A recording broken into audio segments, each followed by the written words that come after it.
I felt there was blood on my there was blood on my back. 我转过身，为什么后面是红色的？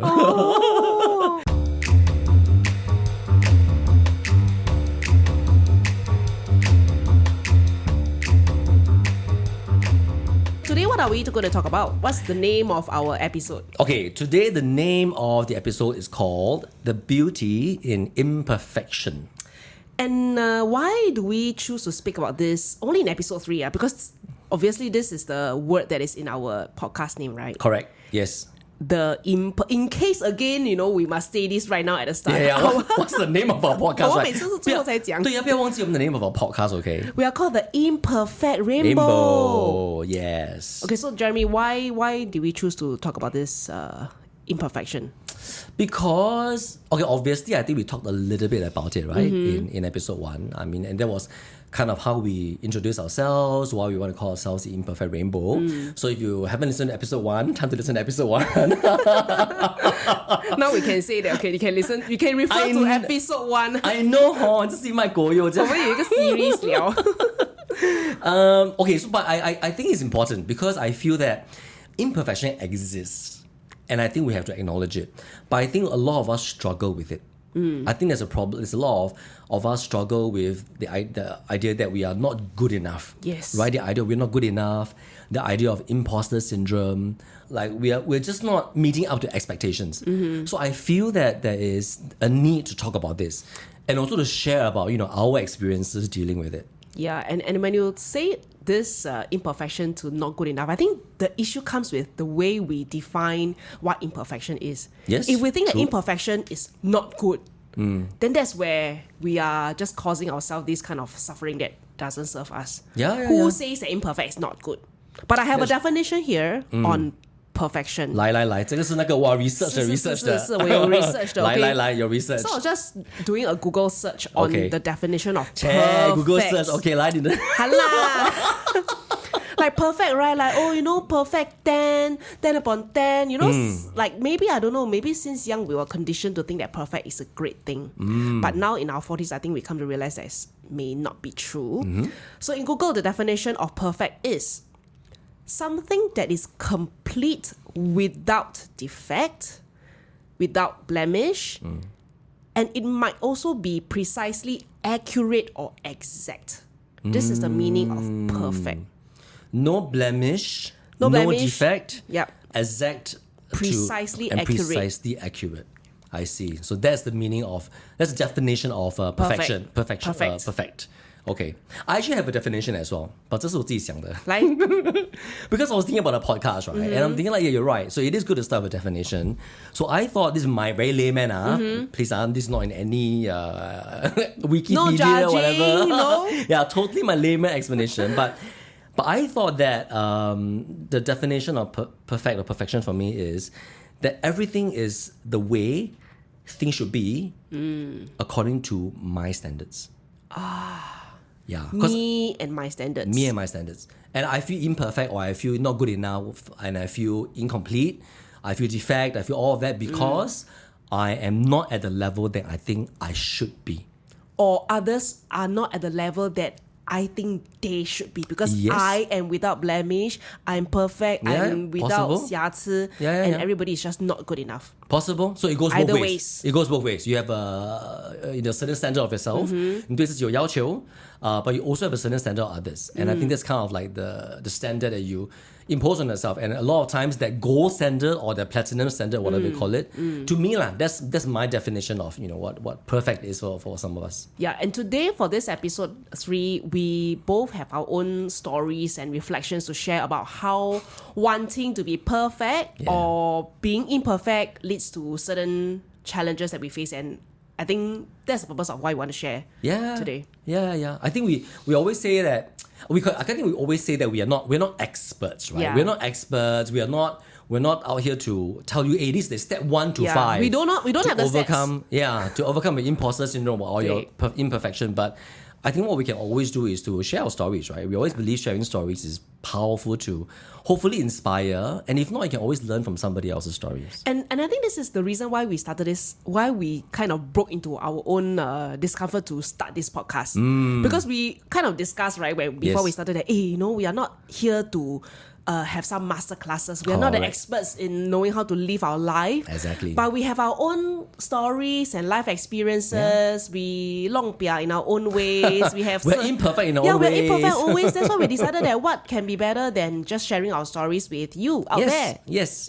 And hopefully, obviously there's some failures or imperfections that we have kind of overcome. Obviously, we still struggle with many. I know I still struggle with it, but I think it's a journey. I think it's a journey, and I think we're always learning something from one another and learning something about ourselves at the same time. So this is what the episode is about. Before we start, we don't even really have a proper ABC to go with. But this morning when I was writing, journaling about this topic of imperfection, something came up for me, and I shared it with you earlier that I think the problem, we have already come up with our own definition of what perfection is, and Google already told us that that is the definition of perfection. But the problem is when we see perfection and imperfection as binaries. Means it's an either or. Yes. Means if something happens this way, it is either perfect or imperfect. That's right. It's either good or not good. And when we see things as such binary, bai, black and white, that's where we realize that we miss out so many of the beautiful possibilities in the spectrum between these two things. Exactly. So I think as we, go about sharing today, I would like to invite our listeners to notice that get your mind away out of this this black and white. Imperfection or perfection is a lot of in-betweens. Of course. And I think we can then embrace the in-betweens. Exactly. There's a black and there's a white, but there are many shades of grey in between. Yes. And remember, we were just talking about this, right? That we were listening to this other podcast, and there was a phrase that was used, and I really like it. So this guy was saying that, life is not about switches. Yeah. Because if you look at the switch, the switch is either on or it's off, right? But think of life as dials. In other words, it's like a volume adjuster, right? You increase the volume from small to big, from low to high. So a lot of times our life it's not so straightforward. It's not black and white. It's not a switch. You don't flip us on and off. Yeah. But more often than not, we are like dials. We should be able to learn to dial up or dial down and be able to adjust our emotions accordingly. Yes. So I think that's a really good way to start talking about what imperfection is, because it's not a binary. It's not binary. It's not binary. It's not 黑白. Because if you live in a 黑白 world, right, 很辛苦. 对. 很辛苦. And we only live once. Maybe we have a before life or after life thing, but we only have this one moment. So why choose 辛苦? Yeah. We always have a choice. Situations will come, challenges will come, but we have a choice of whether we want to think of it as a grey or a black or white and choose to be not 辛苦 lah. Yeah, and let that thought of how you think serve you, because if you're always thinking, if you're stuck in a 黑 and白 black and white then you're always thinking either I'm perfect or I'm imperfect. Yeah. 我们就很惨。就很惨辛苦. It's very difficult because everything needs to be perfect. 很难做人的。是。Yeah. So how should we start? Okay, so we should talk a little bit about that, but I want to talk about one last thing. Yes. And in a kind of like our mini research let's just call it mini research. Remember I was telling you that there's a Japanese concept, and I'm quite inspired by it. And I think some of you listening out there, you may have come across this concept. It's called wabi-sabi. It's not wasabi. Tell us more. Not wasabi. 可以吃的吗？不是可以吃的，是 wabi-sabi. So it is a Japanese concept, right? So this is also on Wikipedia, but I want to make sure that I get the definition right. So wabi-sabi, spelled as W-A-B-I and S-A-B-I, is a worldview centered on the acceptance of transience and imperfection. So when you look at the aesthetics, right, the aesthetics is sometimes described as one of appreciating beauty that is imperfect, impermanent, and incomplete in nature. Yeah. So, and one of the three simple rules that they always acknowledge is, number one, nothing lasts. Number two, nothing is finished. And And number 3, nothing is perfect. Jeng, jeng, jeng. 是不是要我们讲的东西？ Why somebody didn't tell me this when I was younger? 到了40岁才懂这种东西。 I know, it's okay, it's a journey. Never too late, never too late. So please remember, not wasabi, wabi-sabi. Wabi-sabi. And can you just do that Wikipedia definition again? Okay, so it is a world view. It is centered on the acceptance of transience and imperfection. And the aesthetic is sometimes described as one of appreciating beauty that's imperfect, impermanent, and incomplete in nature. And I think this appreciation comes from within. We have to be the one that appreciate the beauty in this person or this situation. We have to own this appreciation. I like 对 that. 吧？ I really like that. Yeah. I didn't quite think about it, but you're right. Because if you're only able to appreciate something that is perfect, then I think you have missed out a lot in life. Yeah. Because you don't see the natural beauty behind it. You don't see the effort and the imperfection that goes towards trying to get better. You don't see the journey. All you want to see is the end result, the perfection. And I think this appreciation also comes from the heart, right? Because I'm just trying to imagine, if let's say there's an art piece, Yeah. very, what do you call that? Very 抽象 one, okay? Then if everybody say, oh, this is so beautiful, this is so arty, this is so beautiful. But in your mind, maybe in your heart, you think that, oh, this is a very ugly art piece.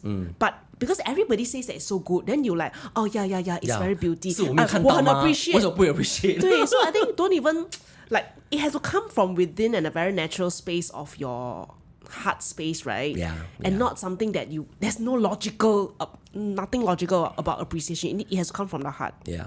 I think it's a lot, you're right. I think it's a lot about attitude and mindset. Yeah. Yeah. About attitude and mindset, about learning to embrace and to appreciate, even in the midst of imperfection. Yeah. So I really like the concept of wabi-sabi. And I think maybe there's something rooted, I'm not entirely sure. Maybe there's something rooted in like Buddhism. It sounds a little bit like that, right? Impermanence and all. But regardless, I think what is important is the fact that it teaches us that we can really enjoy and appreciate the beauty of things even when it's not perfect. And for today, I've prepared a topic to talk about this. Oh, I am very looking forward to 给我 this. 先 start 啦，给我先 Give me start start 啦。我很多 question. 给你先 start 啦。 Okay, 给我先 start。 Okay, so you have a story to share. Yes, I okay? have. And so Maddy has told me that this is her story about coping with or like working through her imperfection. Correct. And FYI, I've not heard the story. Okay? Yeah, I've not even shared it before because 是吗？ like, yeah, it is one of those things that I have learned to appreciate imperfection. And in the midst of this appreciation, then I realized that like I've been the one that is causing myself the misery all along. It's my own mindset of wanting things to be perfect. And then one day with self-development work, introspective reflection, that made me realize that, wow, I'm actually just victimizing myself all along with all these trying to be perfect. 原来是你。对，是我。原来是你。 So the only thing that we can control is we ourselves and our own mind and our own thoughts. Yes, This is that's something very that I true. truly believe. Yeah. And so what happens? So this story that I'm going to talk is Okay, starting. Maybe I will say the topic is about the parenthood or marriage / parenthood 啦。等一下哈，我要看我的 notes。哇，还有 notes 啊，来。这个是 honesty to the maximum 了。 Very good. I feel like I give you a lot of airtime for your Okay. therapy. It's your therapy session right here. 是。Okay, so this story that I want to share about my relationship with being perfect is on when we so I got married about 11 years ago, and we also became parents. Me and my husband became parents at age 30. So I think I shared in a previous episode where we were talking about the story of us, right? Is Yes. that I fall into the Singapore template. Yes. Of married with one kid, then Yeah. 2 kids, stay in the HDB, That's that kind right. of thing. So yes, and the thing is, and how you like 坏男人, I remember that part. Yeah, then and 这是my 重点 for me. That my key take away from the episode. 是吗？你喜欢 bad boys, okay? And of course, my husband is not the bad boy type, but that's why he became my husband. Yes, Things 他是好 happen. 先生。 Things happen just the way it did. And the thing is, I wasn't belonging to any religious, church. I was not Catholic. I was not Christian. So Yeah, we you didn't didn't have, like, faith we didn't lah, right? sign up Yeah. for any pre-marriage counseling. So we don't really know that how to become parents. How does parenthood works? What is the responsibility that each of us have to manage? When Yes. we have children. And I think along the way, kind of maybe this is also evolution of the man and woman, husband and wife responsibilities. Kind of the wife, I choose to assume a lot of mental responsibilities at home. And not that I said just now that I chose. Right. I chose to take on the work of the feeding lah, the planning lah, the cooking. So I chose. However, the problem came when I didn't realize that I chose it. I realized that I have to. Did you feel that it was like a default role you have to play, coming into that stage of your life? Yeah, I think when I was a mother, there wasn't even a second think. It was just like, 就是我得喂奶的嘛，就是我得想的嘛。 Okay, so I'm the woman in the household. I have to do all this. And I'm the one that enjoys the maternity leave. So I'm the one with the free space. I don't have to work, but I still get paid, by the company. And then I have to do all this. And then while my husband will go out to work and things like that. So it became like this kind of auto assumption of the role. Sure. And I think what happens was throughout the years of parenthood, sometimes, when days gets tough, and many days gets tough, especially when children is sick lah, or children doesn't behave well and doesn't eat and all sorts of things. Like there could be 1,001 reasons why why things don't come up as well. Then you start to think that, wow, why is this so unfair? Why am I doing everything at home? Why am I doing this and that and that and that and that? How come my husband is not doing this? Then I start to have this kind of victimization mindset. Right. I start to think that 一个 perfect or maybe 一个好的 marriage 不是这样的吗? Shouldn't it be 50-50 split? How come it's so unfair? Yeah, why is everything on me? Yeah, why is everything on me? So then there's this situation that come about where I have this mental separation of my responsibilities at home and then versus my husband. And the thing is, okay, on the outward side of the marriage, nothing major changed lah, because it was still day to day, everything goes on, 我们还是带大孩子养家 and things like that. But it's really until self-development work started for me, right, which is just last year. And this means 10 years of marriage. Then I realized these thought patterns that wasn't serving me very well. Yeah. And I think that's one thing, that's a really good point, Maddy, because a lot of us go into life not truly learning what it takes to get to the next stage, right? Like when people get married, people have children, and for me, like, getting a pet, you don't really think of like, hey, let me read a manual, right? Yeah. Or a like dummy guide to marriage, or maybe some do lah, maybe some do. I'm not saying not all do. But I think a lot of us go by default mode. You think about it, like, I mean, of course, some people I admire them and they go for their marriage counseling and all. So perhaps they had like better guidance, right? But if not, I would say a lot of us live by default. Living by default also means you kind of live by examples. Going by, what did I observe in my parents' relationship? What did I observe My mother did this. Yes. Yeah, my mother did all the housework. Exactly. So that becomes your primary example of how things should be at home, because you didn't know better. That's a perfect picture of how marriage is. I'm not sure if it's perfect. But that's the ideal. That's the idea that we know. That's the idea that you have. Exactly. And what we you think know. Correct. Yes. So I think a lot of people kind of go to that example by default unless they learn it differently.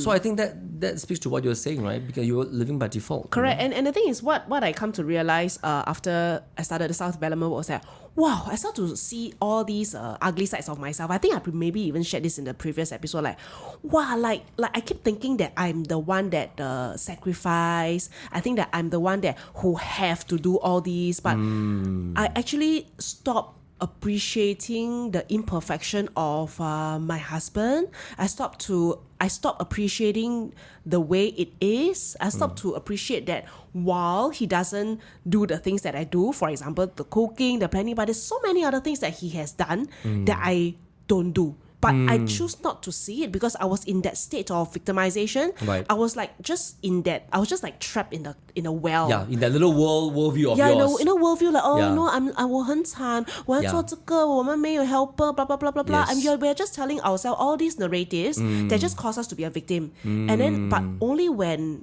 we start to be honest, like I mean, I started to be honest at the age 40, right? Then I'm like, oh wow, actually things are really not the way it is. There's so many that spectrum of between of grays that I choose not to see, and I choose to see things only as binary. 好还是不好. Exactly. And you had like that very that perfect example, right? Yeah. Of how a happy family should be, Yes. how a happy marriage should be. And anything that fell short of that, you're feeling like, 为什么不是这样子? Yeah, and I have to, I remember something. And I think a lot of issues coming from being perfect is the problem of comparison. Ooh. I definitely fell disease to this, I call this, 这个是我的 own term, comparisonitis. 是病来的，是疾病. I'm quite certain it's your own word, but I'll Google it anyway. I see what this word. What's that called? Comparisonitis. Comparisonitis. So this... Okay, I'm quite sure it's not a word, but never mind. Okay, we'll give it to you. So why this came about was because I remember, because my husband is a entrepreneur, so he doesn't work like a 9-to-5 job unlike me. So his weekends are fully occupied. And I remember very clearly I was in the HDB at that time when my children are still young. And I would like, doom scroll Facebook stories and things like that. And then you see, wow, you see this happy Singaporean families weekend 带孩子去 zoo 去这个 cafe, then have fun, go for a short trip. And then in my mind, I remember very clearly that I'm like, wow, 为什么我的 weekend 还在家 Why am I having to spend my whole weekend with the 2 children at home? Why my husband is an entrepreneur? Why he's not free to bring us out? I keep having this comparison that led me to have this kind of narratives that is in my mind, this is not how it should be. This is not how it should be. This is not up to my expectations. Yeah, this is not up to my expectations. Yes. So again, I'm like trapped in that tiny well that didn't appreciate of, there's a lot more to this than what I thought it should be. Yeah. And I think Comparisonitis. the scary thing is when you're stuck in that well, like you mentioned, your worldview becomes 这么小。是。就从这样子变成这样子。All you see is that little hole up there. And that's your version of the sky, and you think the sky is just that. And that the worst hole. thing is, 我们觉得自己很可怜. Yeah, then we start to pity. Of course, pity party. Pity party. Oh, I love pity party. Let's all get on the couch and kind of potatoes, potato chips, We're and like Coke. watching our own soap drama with ourselves acting inside. 是 OK， 讲完了。Okay. 讲完我的 imperfection story 了。Okay, but so I have questions, and thanks for sharing that. And first time sharing, and it's very honest, right? Yeah. It's a very honest story of how you kind of went through your marriage. How do you kind of bridge that step and go like, oh, wait a minute, I think I'm able to get over this, and how do I get over that, the idea of that imperfection? I don't have an exact point on how, but starting to have a deeper relationship with myself in self-development work, I started to apply a lot of compassion. And compassion, like, while my husband has his weekends busy because of his clients, his weekdays are free. So actually what happened is, children always fall sick and ill. We have to go for a lot of doctor appointments. Yep. And the thing is, because of his availability in his weekdays, he was the one mostly bringing the children to the doctor. And I didn't have to take any leave. I didn't have to take any emergency time off or anything because he was fully able to bring my children to the doctor. Sure. So when I was in that victimization state, I couldn't see that at all. You couldn't see that at all, no. I could only see myself reporting the weekends still at home. 很惨. 很惨. But when I, like this compassion thing that came into me, like, wow, actually there's so many things that I have missed out. Yeah. I was blind to it. So I think compassion was one big thing. And then just continue to have that kind of what do you call that? Reading, listening to podcasts, asking myself, answering questions that is difficult to answer to myself. Then I start to uncover a lot of old patterns that didn't serve me. Right. Old patterns or old I habits. said honesty and compassion. Honesty and compassion. And did you have like any conversations with your husband about this? Like, did anything change in terms of like how you both managed the marriage? I think I changed a lot. I started to, I think I changed a lot lah. Like I started to come clean with like, oh my God, I'm so sorry that I have had this thought about you and your job before. Wow. Yeah, I was honest. I was apologizing that I don't, because I remember there was a point in time where I had a reflection, and that was very mean reflection lah. I told him that if I have a choice, I would. This is so bad when I told him in his face, right? If I have a choice to get married, I wouldn't get married to a person with a profession like yours. I said it in his face. No. Yeah, I said it in his face. 我不会选择 marry somebody with your profession. Yeah, like so painful, huh? And then I said it like without emotion, 就是这样 zoop. 一针见血. And then I think he was very hurt, but then he didn't say it. But I think several... Of course hurt lah. But I cannot remember how long I took. And then I also reflected. I'm like, oh shit, man. I reflect, and then I applied that compassion, and then realized that, oh yeah, 他可以带孩子去看医生. Then I totally took back my words, and I apologized in his face. I say, hey Stephen, I'm so sorry that I said that. I completely take my words back. Oh, yeah, that's very brave of you. That's wonderful. Yeah, okay, thank you. Yeah, so I had to. I couldn't. If I don't do that, I couldn't get over myself. So I apologized to him. I said that I take that back because I realized that you're able to da. Yeah. So I think that was, and I think maybe having on top of honesty and compassion is maybe to be courageous, to be brave and open these conversations with your partner or with your friend or whoever you're in this similar situation. I wasn't afraid to face the difficulty of apologizing. Yeah, and I think just having a conversation around, the fact that you had a certain expectation of marriage, but that seems to be the only way of what a perfect marriage should be. But then again, when you realize that you have when all of us are different partners, with different schedules, with different lifestyles, there are actually a lot of other ways that could make things work. Yeah. You just don't see it because you're so stuck in that well, in a tiny little hole in the sky. Yeah. And you go like, this is how perfect marriage should be, and why is my marriage not perfect? And if any of you are having this kind of situations, right, I think now that you asked me this question, I think really opening up to somebody, just sharing what is on your mind is very important. Because even if you realize that, I'm perfect, why is this happening to me? But if you keep it all inside you and don't speak it up, then that's not going to help also. That may just, foster into you'll other... fester. You will fester, and you would... Often when you're caught in your own thoughts, you'll just get into a bad space. Yeah. You get into a bad space, and then you're not communicating. You just... Generally, that is almost like the first step to depression, I think, for a lot of people. So I think you're right. Just having good people that you can open up to and just share your thoughts with is really important. Yeah, so this was my little imperfection story lah. Perfect or imperfect story. Interesting. Yeah. 哇，这个 topic 很难讲哦。不会啊，没事你自己的 story 嘛，对不对？ It's not as lighthearted as episode 1 and 2. I didn't feel so lighthearted. It's okay. I think 这个 topic 这个 topic 不是 lighthearted. 我的 story 也是蛮 serious 的。越讲越 sad 嘞，有 OK 到你了。不会 sad. 我们要记得 there's always a silver lining. Yes, and we are imperfect. We're imperfect. And that's why we are here to share. Exactly. And we're finding beauty in imperfection. Yeah. Okay, so when I was thinking about this topic, right, I was thinking about imperfection. But of course, when thinking about imperfection, I'm almost thinking, like, remember I was telling you about the dial, right? It's not a switch, It's right? not an on and off. Yeah. So I'm also thinking, like, there's this whole range of, like, imperfections. It could be, like, something that's imperfect, as in it's a little bit not to your liking or a little bit not to your standard. But it could be the other range where it's, like, complete failure, right? So to me, I want to talk about our biggest failures. Wow. Because I feel that... this is a big one. This is big. And again, I've 我有听过吗？好像听过一点点吧 maybe just a little bit. Yeah.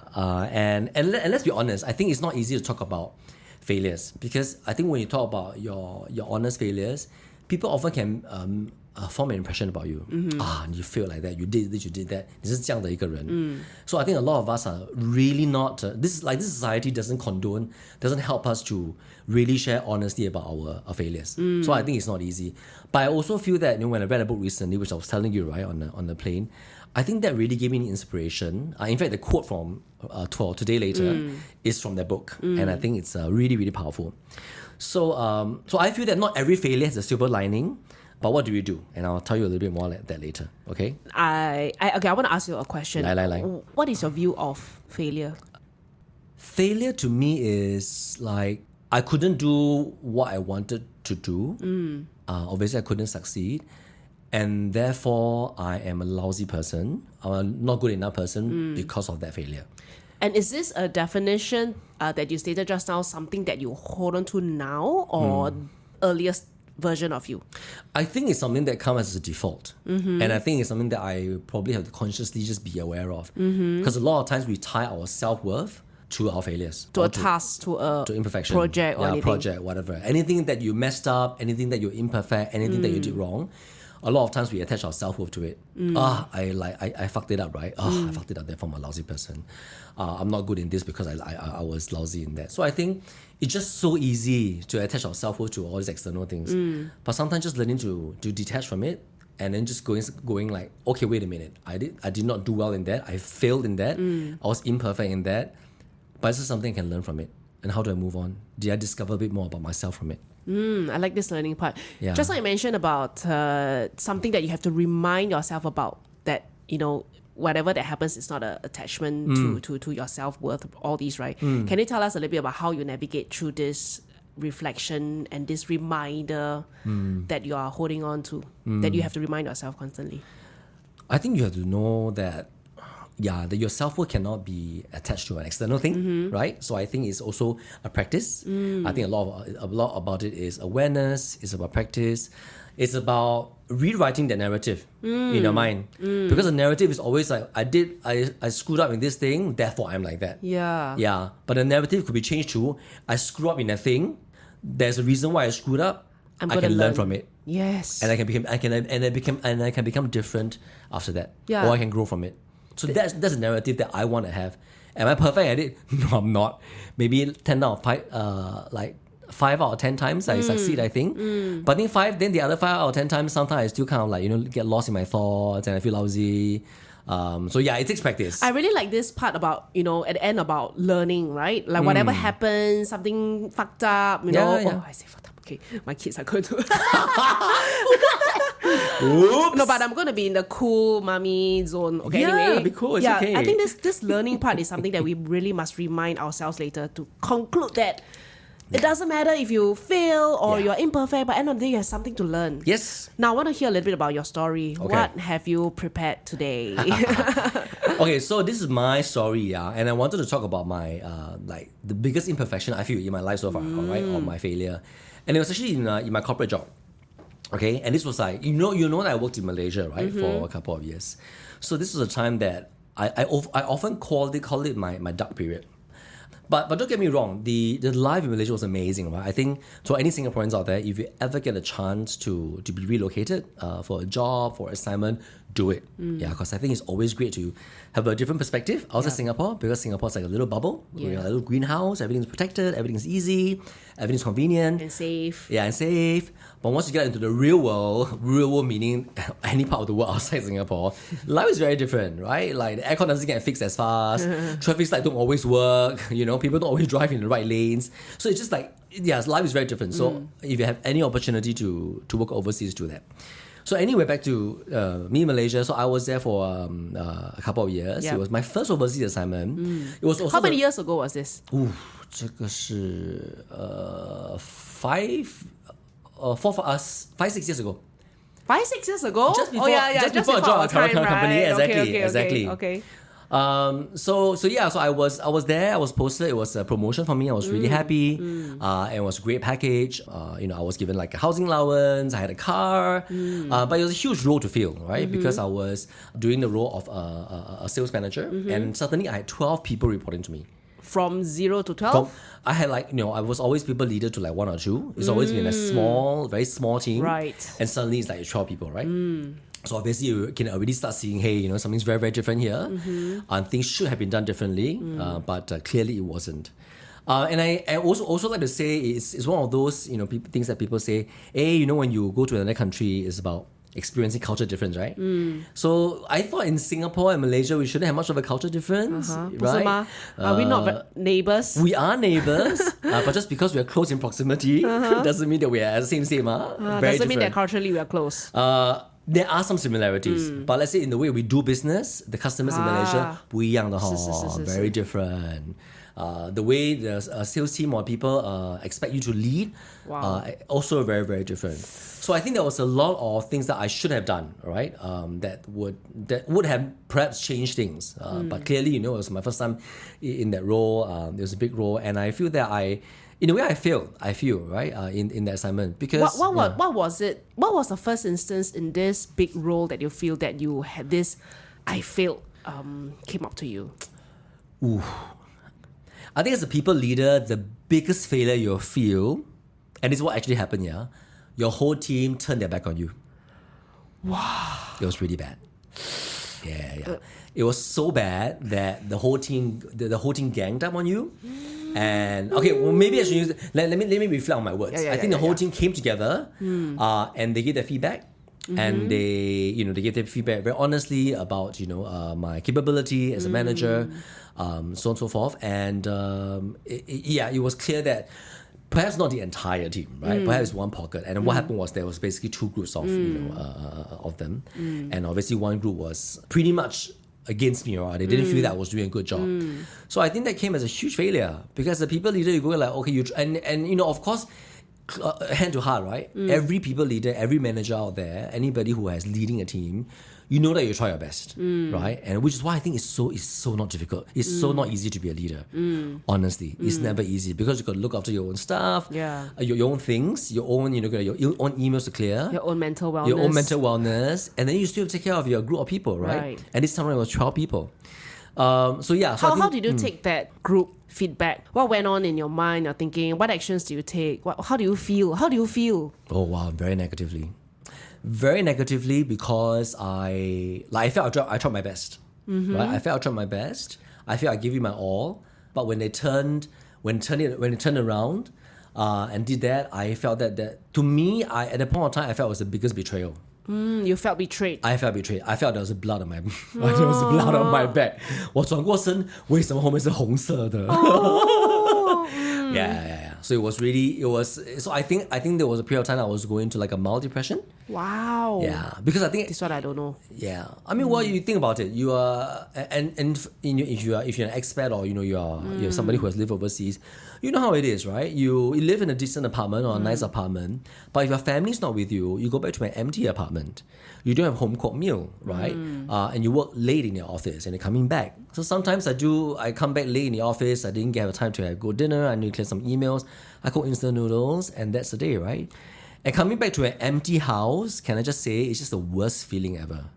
Wow. Yeah, and I think, and again, of course, that was also part of my journey, trying to, navigate living life overseas. But yeah, what was this? So this part about the people giving you feedback that wasn't pleasant, that you weren't a good leader, and then you going back with instant noodles and empty house. Was this part of your dark days? How long? What was the narrative that you think kind of resulted in this situation? Was there anything that you were holding on? Huge learning from that. I think in my mind, if I had to kind of turn back the clock, I would definitely spend a lot more time in understanding the team, right? And I think there was also a few other factors. And again, I think it's one of those moments where you have to take responsibility for yourself, right? Because after all, I was in a position and I could take ownership. And yeah, I think it's one of those things where if you go to an overseas country and you're working with a local team, I think it's really, really important to understand how the team is like and work with the team. And at the point of time, I was reporting to a boss who was in Singapore. And the problem was he was also new and he didn't understand the market well at all. So two new people, kind of mid to senior leaders coming in to take care of a team of experienced salespeople, that's pretty much a recipe for disaster. Yeah. So after that dark, not say after with this rise of this dark days Rise of the Dark Days sounds like a movie right here. Rise of the Dark Days. What were the thing that because you talk about you went to understand a little bit more about how they work. What was it that what shifted you from that mild depression days and into moving to ease out of this period? Okay, can I be honest? Yes, please. This is one of those failures that it took me a long time to get over, which is why I really call it the dark age or dark ages in my life. It's one of those moments where I feel that as I go through life after the episode, I think I'm still learning from it and I'm still discovering myself from it, and I'm still thinking like I still have some shadows of that in my life, to be honest. So it's not like I left Malaysia on really good terms, right? Like I felt that when I left, there was a lot of bitterness at that moment. I think right now I'm so much better with that. But there was a lot of regret There was a lot of I should have done this, I should have done that, I shouldn't have done this, I should have done that. Okay, then let me ask you something. Yes. What do you think went well for you and also the team when you were the leader at that point in time? I think what went well for me is I Yes. just felt that I gave it my all. I really gave it my all. Whether I've done certain things right, that's another question. But I feel that I gave it my all. I gave my 100% to the role. And I also felt that I gave opportunity to some of my team members who were below me. Yeah, and I think that was important for me. I think it was important that you look at some potential in your team members and you go like, okay, who are the ones that really have some potential to go further, and I'm glad that I was in a position to give them the opportunity to either be promoted. You made a or to do difference better. in some of the team. I did. I believe I teammates that did. you have. I hope I did. You did. I mean, you did it, right? You did it. You recognized Yes, and you yes. gave them new positions, right? That's right. Yes. So there were changes in the team. And after I what arrived. else went well for you? Like that, and that many X number of years in that in Malaysia, being in that role. I was also kind of and anybody. What about your own growth? To my own growth. Yes, what went well? I think there was a lot of learnings, right? I think probably one of the biggest things for me was to have the deep sense of self-awareness. Yeah, and I think it's quite interesting when you're in that role, then you start realizing, 原来我是这样子的。 How did this self-awareness came about? Like for me, it was through like listening to podcast, reading and things like that. That was like this moment, Yeah. or maybe through years of parenthood as well. But what led you to have this self-awareness? I think for me, because it was such a painful experience, I actually had a lot of time after that to process it. But I think in that 2 years when I was there, I think it was very difficult for me. Like I couldn't process. It was just a lot of bitterness and all that. A little bit like you in the well, right? There was a lot of bitterness. There was a lot of like grievances. There was a lot of these negative feelings that I just couldn't process. And I just felt that I had to get out of the environment because it was way too toxic for me. So if there's anyone that is listening to this, I'm just like trying to imagine, right? If there's anybody who is listening to this who's in this moment of ruminating, grievances, victimizing, like how I was then and how Jeremy was then, what can we share with this one person who is listening to shift from this stage to another stage? 很难哦。 If you are okay, well, I think you need to be honest with yourself, right? I mean, Start with honesty, yeah. Start with honesty, yeah. Start with honesty and start small. See if there's anything else you can do or you can work on, right? Whether it's feedback given to you, whether it's changes. But sometimes, and I must say, and which is why I want to say that not all failures have a silver lining. But sometimes, if it's just way too toxic and it's not working out for you, get out. Get out, because the longer you stay in a very toxic environment, it breaks you down. It brings, and over a period of time, it leads to depression. It leads to a lot of problems with your mental wellness, and you will know it. You will know it because you will know whether you're supported in an environment. You will know whether you are feeling collaborative, whether you're happy in the environment. And it comes to a point of time where you're just depressed working. Just get out. And I think to this one, right, I would say that whenever a person is in any painful situation, whether you are alone, having that grievances in your mind, all those narratives that you are saying to yourself, I would encourage the first question that you can ask yourself is, how am I feeling? Yeah. How am I feeling? How am I feeling? Because How am I really feeling? I mean, to be honest with yourself is to first understand how you're even feeling. That's true. If you're feeling bitter, say that I'm feeling bitter. If you're feeling betrayed, then at least know and be honest, I'm feeling betrayed. Not that, I'm okay. Yeah. Don't say you're okay if you're not feeling okay. It's okay to not feel okay. And that's a good point. And I remember this now. So during that period of 2 years, obviously I had my close friends, right, who are either in Singapore or overseas. And I think that support group, having the group of people that we can trust, that you can share deeply with, you can share transparently with, is very, very important. And we're talking about, just now, in my situation, I talk about communication, right? Opening that feeling in your Yes. heart and just say it out to somebody. That's right. And not bottling it up. Yeah, not bottling up. Not bottling it up. Yeah.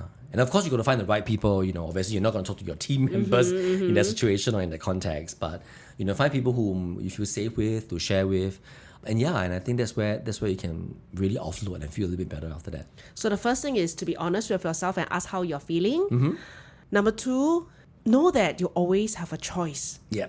You have a choice to open your mouth and call a friend. You have a choice to leave that toxic environment if you are in one. Yep. Or you have a choice to then speak up and do something about it. You always have a choice. I think my objective, my concluding message on this topic of perfection and imperfection is that you always have a choice. Yeah.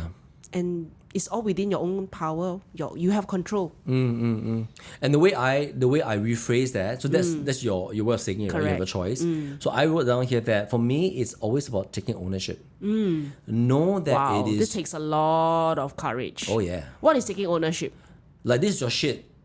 Own it. Not like, this person make me feel this way. Yeah. That person like that. Yeah. I'm so perfect. Yeah. But you know what? When you're in the midst of it, I tell you, it's all about blaming. Yeah, I blame the environment, I blame the team, I blame my manager, I blame the whole damn world, but it was never my fault. Yeah. See, sounds like me. But see, that's a problem. when it's a whole damn world's fault and you're not taking ownership and it's never your fault, that's where the problem is. And that remains as a failure because you don't learn from it and you don't grow from it. Yeah. Yeah.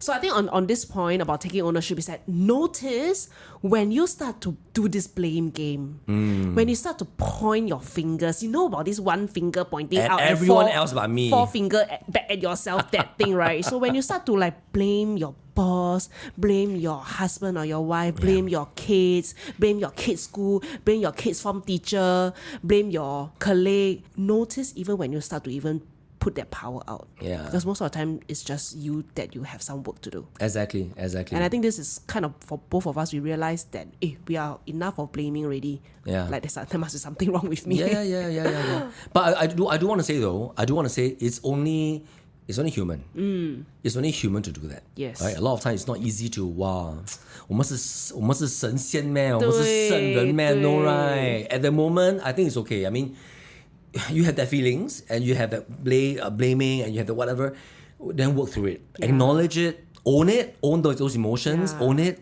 But at some point, you got to go like, okay, I need to address that. Like, what's really happening here? Because if you don't, it remains as it's everyone's fault, it's not mine. Imagine what that does to your long-term mental health and your mindset and your attitude in life. It was always everybody else's fault, but it's never yours.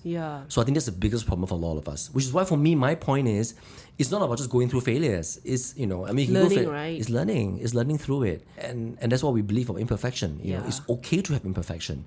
All of us are not perfect. But what do you learn from the imperfection? What do you see? What was the beauty you see in imperfection? And I think when you said just now about, we are only human. You know what literally happened in this room is that suddenly 那个阳光 shine very brightly. You know drama 吗？没看到有吗？ Yo, when you said that, we are only human, learn from it and things like that. And then I sense that there's this sunlight, Lovely. So there's this 这个叫什么 curtain 这个？ 这是 curtain， 这个是 sheer curtain 是吗？sheer material 是吗？这个 day curtain. So we 对 can 对 literally see very beautiful scenery outside our and we have a nice tree and nice white beautiful. Correct. Got So there's shadow, this got tree, the sun. Suddenly this gentle sunlight shining through when Jeremy said that we are only human. We are and if only you're human. suffering, if you're angry, if you're mad, if you're blaming the world, if you think that you are perfect, but it's okay because we are human and we learn from our experiences and our challenges. And this is why Jeremy and I, we are in this thing talking about our own imperfections and our failures. Yes. Because we hold no shame. Yeah. No shame. And you shouldn't be feeling shame from it because you know what? Everybody else is just as The same as it's as fucked up as you. Everybody else just as fucked up as you, okay? Just embrace it. Yeah. Everybody is fucked up. It's just only when you're able to embrace it, you're fucked up, then you can Exactly. you can go out of it. you can learn from it. But I do want to say one last thing, right? And I remember I was telling you that this has been recurring in the last few weeks. I'm not sure why.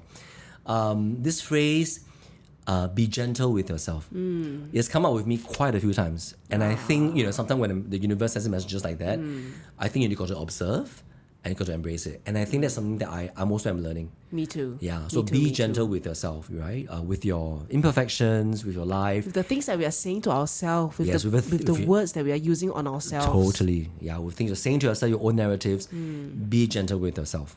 yeah, I think that's one thing I really want to let everybody know, that despite all that you're going through, be gentle with yourself, love yourself. You can be kinder to yourself, love yourself a little bit more. This is in one of my quote, be kinder. We're vibing. Yeah. So how do you want to end today's episode? 差不多了，差不多了。Okay, so we'll share our stories. Then 你要先 share 你的 quote 吗？ Okay. This is how we always end our 是 podcast, right? We share a quote. Yes. So, okay. I was watching this Korean drama. Okay. Like, very rarely I watch, but then I watched this Dr. Romantic season 3. Okay. So in case you watch this show, you know who this Dr. Kim is. so this is something that, Dr. Kim is this very superior doctor that he always guides newbies, right? So he's guiding. So this is what he said to this newbie doctor. He says this: it's not other people's views of you that make you. It is your own views that make you. Praise yourself more and be kind to yourself. Oh my God. Praise yourself more and be kind to yourself. Dun, dun, Dun, dun, dun. Match the- Dun, dun, dun. Be kind to yourself. Be gentle with be kind yourself. and praise yourself more. Oh. I'm fucked up, but it's okay. I'm Yeah. just like anybody who's walking on the streets. Yeah. No one on the street has figured it out. Yeah. Nobody We have not figured it in out the world also. has figured it out. It's okay. Just everybody else. Nobody's got it all 我们都是 figured人 out. Just human. Yeah. That's a nice quote. Not bad, huh? Watch Korean movie also can learn something. Yeah. Impressed. So it's your own views that make yourself, not others. Don't care about what others say. Yeah. Very good. Okay, so my quote, right? My quote is from this book called This Is Me, Letting You Go. And I want to thank my friend who kind of gave me this book, and I've been reading it in my recent trip, and it's been very healing actually. Wow. Because it's a lot about It is me letting go, is it? This is me letting you go. Wow. Yeah. So this is the quote from the book, and it's like a little paragraph. So I need to read it in its entirety. So we don't talk about our huge, overwhelming, most shameful failures because we don't want to admit what they reveal about who we are. But therein lies the choice. You get to decide after every failure, every defeat, every life-altering mistake, what kind of person you are, what kind of person you have been, and what kind of person you're finally ready to become instead. Wow. Super love it. Super love it. 有没有 You feel? have a choice. You have a choice. You have a choice. You have a choice. And you have a choice to see that who you are, who you were, and most importantly, who you want to become. So you always have a choice. And I think whenever you go through failures or imperfections, this is where it's critical to learn from it. And I think a part is about sharing our imperfection, right? Something like what was it at the front of this quote? It's about we don't want to talk about our failures because we don't want to admit what they reveal about who we are. So the first step is just admitting that we are imperfect. Yeah. Just the first step of even acknowledging and being honest. Yeah. Then that gets you to where you want to be. If Yes. you don't like the situation that you're in now, you don't like this version of yourself Yeah. now, today, Yeah. then start to ask yourself, who do I want to be? How do I Exactly. want to feel? Exactly. Guess what? You can change. Yeah, you can choose. You have a You can choice. change. You have a choice. Yeah. Because you're not. My friend used to say this. You're not a tree. You can always uproot. A tree cannot uproot itself and move, right? You're not a tree. Get up and move. Good one. Yeah. So you're not a tree. Get up and move. I like this episode. I love this It started episode. very hard leh. I don't Okay know why it lah. started a bit 沉。没有啦，不会沉啦。OK， 会沉吗？我会问他会沉吗？OK 啦，可以啦。 Yeah, I mean, it's hard, to like air my own 我 imperfection 都讲是 story. therapy 了。I already told therapy Oh for my you 啦。I told you God. it's therapy for you already. Yeah, This is like free therapy. so good. Okay. Okay. All right, so we will see you at the next episode. My name is Maddy. My name is Jeremy. And we are the Imperfect Rainbow. See you next time. Bye. Bye.